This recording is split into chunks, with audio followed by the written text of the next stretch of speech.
धुरंधर के दर्द से लेफ्ट लॉबी अभी तक ठीक से उभर नहीं पाई थी कि राजकुमार राव अपनी नई फिल्म प्रहार के साथ आ गए हैं। योर ऑनर, पिछले 1.5 साल में इस केस के चलते बहुत बार लोगों ने मुझसे ये सवाल पूछे कि जब फोटोज वीडियोज में साफ साफ दिखाई दे रहा है तो हम कसाब को फांसी क्यों नहीं दे रहे, क्यों इतना पैसा इतना वक्त बर्बाद कर रहे हैं आतंकवादी के ऊपर। इस टीजर को देखकर लगता है कि धुरंधर के बाद आखिरकार बॉलीवुड अब उन मुद्दों पर फिल्म बनाने लगा है जिन पर पहले लोग बात करने से भी डरते थे। और फाइनली जब कसाब को निहत्था पकड़ा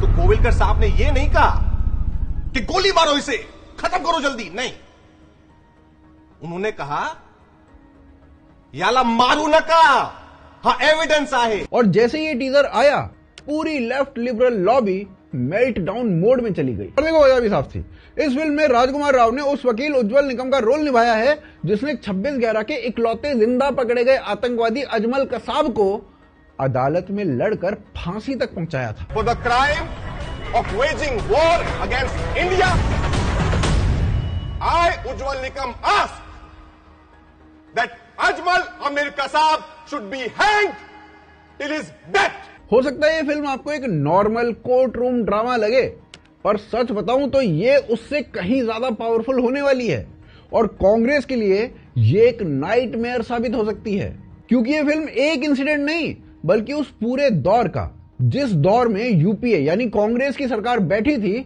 उस पूरे दौर का सच सामने लेके आएगी। और देखो वो दौर जितना याद आएगा कांग्रेस उतनी ही एक्सपोज होती जाएगी।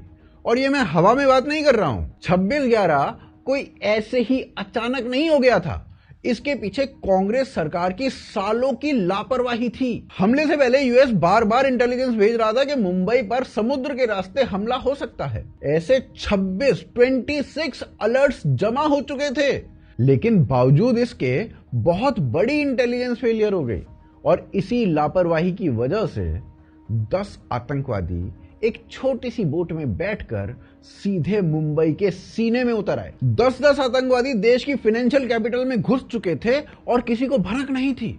और जब हमला शुरू हुआ तब लीडरशिप का असली चेहरा सामने आ गया। उस वक्त के होम मिनिस्टर शिवराज पाटिल, वो एक दिन में कई बार सूट बदलते हुए दिखे।